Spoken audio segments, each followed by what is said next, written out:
২৪ জুলাই বিপ্লব গণ অভ্যুত্থানের আন্দোলন এটা কিন্তু সাধারণ কোনো আন্দোলন ছিল না। এই বিপ্লব সাধারণ বিপ্লব নয়। এই বিপ্লব আজকের তরুণ যুবকদের রক্তের সাথে মিশে আছে। এই বিজয়টা কেন সাধারণ ছিল না?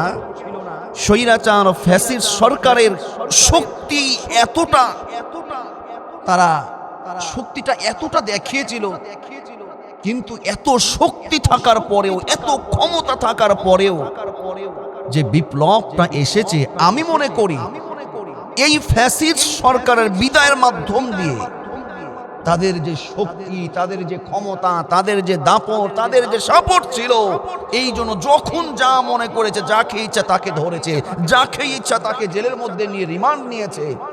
এত ক্ষমতা, তারপরও এই ক্ষমতা যে চিরস্থায়ী নয়, এইখান থেকে শিক্ষা নেওয়া তাদের দরকার। কাদের দরকার? আপনি মনে করেছেন দেশটা স্বাধীন হয়ে গেছে, আর কখনো বোধহয় এই দেশে স্বৈরাচার আসবে না। আমরা চাই কখনো যেন স্বৈরাচারের জন্ম আর না হয়। তবে এইটা মনে রাখতে হবে, আমাদেরকে স্বাধীনতা অর্জন হচ্ছে, স্বাধীনতা রক্ষা করা এটা বড়ই কঠিন। এই জন্য ২৪ জুলাই বিপ্লবের বিজয় থেকে তাদের জন্য শিক্ষা গ্রহণ করা দরকার। কেউ যদি কখনো স্বৈরাচারের ভূমিকা নিতে চায়, ফ্যাসিস্ট সরকারের মতন জোর যার মূল্যক, তার এই রকম নীতি যদি কেউ অবলম্বন করতে চায়, সে যেন ২৪ জুলাইয়ের এই বিপ্লবের বিজয়টাকে স্মরণ করে, যে দুনিয়াতে মানুষের যত ক্ষমতা, যত দাপট, যত শক্তি থাকুক না কেন, শক্তির পক্ষে আমার আল্লাহর শক্তির কাছে পৃথিবীর সমস্ত শক্তি হলো একেবারে দুর্বল। তার কারণ একটি বছর পূর্বে আপনারা লক্ষ্য করেছেন, বেশি কথা বলেন না, আটকে দেব, কণ্ঠকে স্তব্ধ করে দেব, এই রকম ভাবে হুমকি ধামকি দেওয়া হয়েছিল। একতরফা তারা সুখ শান্তি পাচ্ছিল, কিন্তু প্রকৃত পক্ষে দেশে শান্তি বলতে কিছু ছিল না। কেমন ফ্যাসিড, কেমন স্বৈরাচার! সবচাইতে বড় স্বৈরাচার ছিল তো সেই ফেরাউন। আপনি চিন্তা করছেন, ফেরাউন, নমরুদ, সাদ্দাত, এদের কি শক্তি, ক্ষমতা, প্রশাসনিক শক্তি বলেন আর যে কোনো অর্থনৈতিক শক্তি বলেন, দলীয় শক্তি বলেন, ফেরাউনের কিন্তু কম ছিল না, নমরুদেরও কম ছিল না, কিন্তু তাদের পতন অনিবার্য হয়েছে, হবেই হবে। তাদের শক্তি কোনো অংশে কম ছিল না। তার কারণ আল্লাহ সুবহানাহু ওয়া তাআলা তিনি বলেন, হকের পক্ষে, সঠিক পক্ষে যারা থাকবেন, ওয়া কানা হাক্কান আলাইনা নাসরুল মুমিনিন, যারা হকের পক্ষে থাকবে, যারা মুমিন হবে, আমার আল্লাহ তাদেরকে সাহায্য করবেই করবে। সুবহানাল্লাহ। বনি ইসরাইল লোকদেরকে এবং মূসা কালিমুল্লাহ আলাইহিস সালাতু ওয়াস সালামের উপরে এমন নির্যাতন এসেছিল, এমন অত্যাচার এসেছিল, বনি ইসরাইলের লোকেরা ভীতস্ত হয়ে গেছিল, ভয় পেয়ে গেছিল। ত্রিমুখী আক্রমণ, তিন দিক থেকে শত্রুপক্ষ, সামনের দিক থেকে সামনে লৌহিত সাগর। বনি ইসরাইল লোকেরা তো বলেই ফেলল, ইয়া মূসা ইন্না লামুদরাকুন, আমরা তো ধরা খেয়ে গেলাম, পয়গম্বর আমরা তো শেষ। কিন্তু পয়গম্বর আলাইহিস সালাতু ওয়াস সালাম মূসা কালিমুল্লাহ বললেন, কাল্লা, কখনো নয়, কাল্লা, কখনো নয়, ইন্না রব্বি সায়াহদিন, নিশ্চয় আমার রব আমাকে বাঁচার রাস্তা বের করে দিবে। বলি সুবহানাল্লাহ। ত্রিমুখী আক্রমণ, সশস্ত্র বাহিনী সহ ফেরাউন যখন মূসা কালিমুল্লাহ এবং বনি ইসরাইল লোকদেরকে যখন আক্রমণ করেছিল, মূসা কালিমুল্লাহ আলাইহিস সালাতু ওয়াস সালাম কখনো ভীতস্ত হয়েছিলেন না। বর্তমান বাংলাদেশও দেখেছিলেন, সাধারণ মানুষরা ভয় পেয়ে গেলেও আলেম সমাজ কিন্তু সামনে থেকে কথা বলেছে, হকের পক্ষে কথা বলেছে, সামনে ভূমিকা পালন করেছে। তারা জানে হকের পক্ষে আছে যারা, আল্লাহ তাদের সঙ্গে থাকবেই। বলি সুবহানাল্লাহ। এই ফেরাউন যখন অত্যাচার শুরু করলো, যখন পিছন থেকে তাড়াও করা শুরু করলো, মূসা কালিমুল্লাহ আলাইহিস সালাতু ওয়াস সালাম এবং বনি ইসরাইলের লোকেরা যখন এক পর্যায়ে লোহিত সাগরের কাছাকাছি চলে গেলেন, আমার আল্লাহ বলছেন, ওমা তিলকা বিয়ামিনিকা ইয়া মূসা, ও মূসা তোমার হাতে কি? পয়গম্বর বললেন লাঠি। আল্লাহ বললেন, ও মূসা তোমার লাঠিটা ছেড়ে দাও, দেখো আমি কি কারিশমা দেখাচ্ছি। আল্লাহু আকবার। মূসা কালিমুল্লাহ যখন লাঠিটা ছেড়ে দিলেন, মুসলমানদের জন্য, হকের পক্ষে লোকদের জন্য, বনি ইসরাইলের মুসলমানদের জন্য আমার আল্লাহ লোহিত সাগরের মধ্য থেকে রাস্তা তৈরি করে দিলেন। সুবহানাল্লাহ, আল্লাহু আকবার, আল্লাহু আকবার। ক্ষমতা কম ছিল না, সশস্ত্র বাহিনীর শক্তি কম ছিল না, এই ফেরাউনের পতন হয়েছে। কিন্তু অনেকে যখন আমরা এই কথাগুলো বলি, অনেকে আফসোস করে, অনেকে দুঃখ পায় যে হুজুর এই কথাগুলো বলছেন, দেশের কি উন্নতি হয়নি? দেশের রাস্তাঘাট কি সুন্দর হয়নি? আন্তর্জাতিক মহলে দেশের সাথে সুসম্পর্ক কি তৈরি হয়নি? দেশ কোন দিক থেকে পিছিয়ে আছে? আমি তাদেরকে বলবো, যারা এই চিন্তা ভাবনা লালন করে যে দেশ ভালো হয়েছে, বিল্ডিং গুলো, কলেজ ভার্সিটি বিল্ডিং ভালো হয়েছে, রাস্তাঘাটের উন্নতি ঘটেছে, আচ্ছা আমি আপনার কাছে উদাহরণটা এইভাবে দিতে চাই। আচ্ছা ধরুন তো আপনার বাড়ির বিল্ডিংটা খুবই সুন্দর, আপনার বাসার বিল্ডিংটা চমৎকার, একেবারে ভিআইপি ইতালিয়ান টাইলস দিয়ে বাড়িটাকে মুড়ানো আছে, সুন্দর সবকিছু, ঘরের মধ্যে এসি আছে, কিন্তু ঘরে বাড়িতে যারা বসবাস করে এদের পেটে যদি খাবার না থাকে, এই বিল্ডিংটাকে সুসজ্জিত করা, টাইলস দিয়ে মুড়ানো কোনো দাম আছে? ধরুন আপনার বাড়িটা খুবই হাই ফাই, আপনার গোটা জেলার মধ্যে আপনার বাড়িটা সবচাইতে সুন্দর, সবচাইতে উন্নত, এসিটা আপনার বাড়িতে, সব ঠিক আছে, কিন্তু যদি এমনটা হয় আপনার বাড়ি সব তো ঠিক আছে, আপনার স্ত্রী বহিরাগত কারোর সঙ্গে পরকীয়া করে, আপনি বলুন তো, আপনার বাড়ি আছে, ঘর আছে, এসি আছে, টাইলস দিয়ে মুড়ানো, সব ঠিক আছে, কিন্তু স্বামী হোক বা স্ত্রী হোক পরকীয়া করে, বলুন তো ওই ঘরে কোনো সুখ শান্তি আছে? নিঃসন্দেহে 16 বছরের রাস্তাঘাটের কিছু উন্নতি হয়েছে, সেটা আপনার আমার জনগণের টাকায় হয়েছে। শুধু তাই নয়, রাস্তাঘাটের উন্নয়ন হয়েছে, ব্রিজ কালভার্টের উন্নত যেমন হয়েছে, এইখান থেকে দুর্নীতিও তেমন হয়েছে, সব ঠিক আছে, রাস্তাঘাটের উন্নয়ন হয়েছে, কিন্তু একতরফা মানুষ সুখে থেকেছে, খেয়েছে, কিন্তু সকল মানুষ তো সুখ শান্তির চেহারা দেখতে পাই নাই।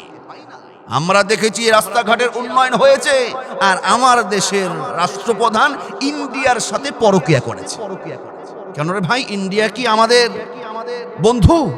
তাদের সঙ্গে কেন সম্পর্ক থাকবে? এই জন্য কথা পরিষ্কার, শুধু বিল্ডিং এর বাড়ির উন্নতি হলে চলবে না, পেটে ভাত থাকা লাগবে। যেমন করে স্বামী স্ত্রী পরকীয়া করলে পেটে ভাত না থাকলে বিল্ডিং বাড়ি উন্নয়ন সুন্দর হলেও যেমন শান্তি থাকতে পারে না, শুধু এই দেশের রাস্তাঘাট কালভার্টের উন্নয়ন হবে আর জনগণগুলো হাহাকার করবে, কান্নাকাটি করবে, এই রাষ্ট্র কখনো শান্তিপ্রিয় রাষ্ট্র হতে পারে না।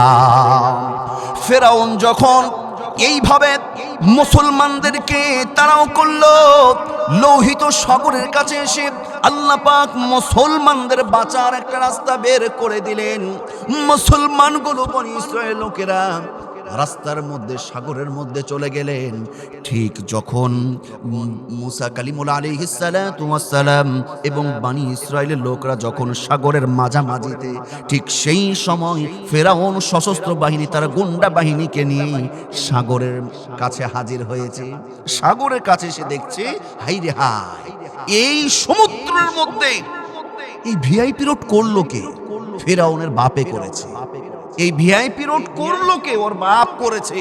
তো বলছে কে করেছে সেটা পরে দেখা যাবে, আগে রাস্তা দিয়ে চলো, মুসলমানকে ধরো।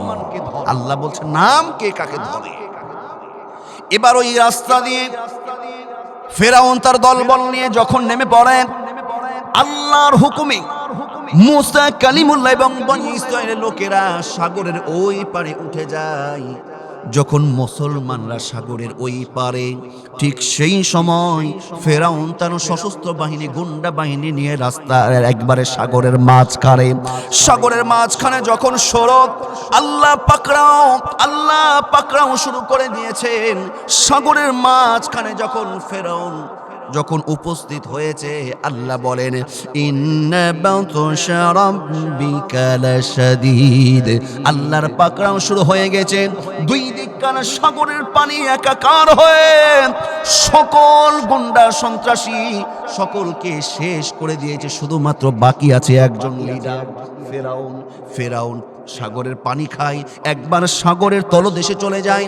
সাগরের পানি, তলদেশের পানিও যেন তাকে গ্রহণ করে না। নিচ থেকে এক থাবা মারে, আবার উপরে, একবার উপরে আর একবার নিচে, একবার নিচে আর একবার উপরে। এইভাবে যখন ফেরাউন অতিষ্ঠ হয়ে পড়ে, ফেরাউন এবার চিন্তা করে, হাই রে হাই, আমার আশেপাশে যারা ছিল গুন্ডা বাহিনী, কেউ তো এখন পাশে নাই। ফেরাউন এবার বুঝতে পেরেছে, আমাকে যিনি বাঁচাতে পারে একমাত্র তারই সাহায্য চাই।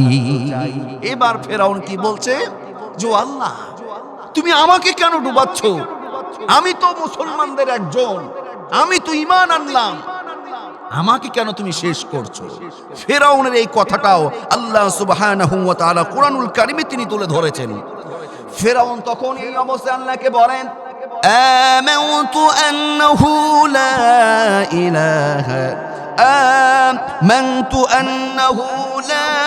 ইলাহা ইল্লাল্লাযী আমানাত বিহি বানু ইসরাঈল ওয়া আনা মিনাল মুসলিমিন। ফেরাউন বলছে, আমি তো বনি ইসরায়েল লোকরা যে ইলার প্রতি, আল্লাহর প্রতি ঈমান এনেছিল, সেই ইলার প্রতি আমিও ঈমান আনলাম, আমি তো মুসলমানদের একজন। ও রব, ও আল্লাহ, তুমি কেন আমাকে এইভাবে মারছো?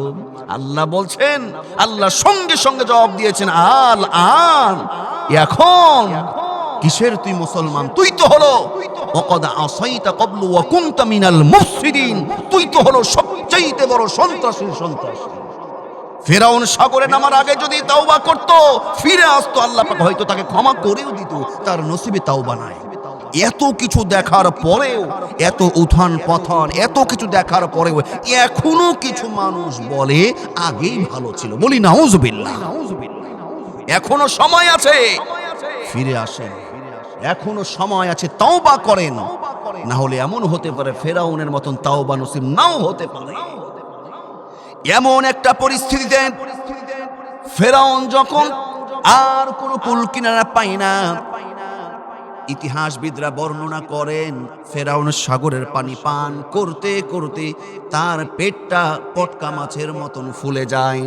এক পর্যায়ে সাগরের মধ্যে ফেরাউনের মৃত্যু হয়ে যায়। ফেরাউন দুনিয়া থেকে বিদায় নেয়। মনে রাখতে হবে, যত ক্ষমতা, যত শক্তি থাকুক না কেন, কেউ যদি আল্লাহর সঙ্গে পাল্লা দেয়, আল্লাহ ছাড় দিতে পারেন কিন্তু ছেড়ে দেয় না। পৃথিবীতে কেউ স্থায়ী হয় না, হোক না সে ফেরাউন কিবা নমরুদ, কেউ ভাবে চিরকাল নয় না। পৃথিবীতে কেউ স্থায়ী হয় না, হোক না সে ফেরাউন কিবা নমরুদ, কেউ ভাবে চিরকাল রয় না, কেউ ভাবে চিরকাল রয় না। চলে যায় সব ছেড়ে যেতে হয়, মৃত্যু মানে না কোনো পরিচয়।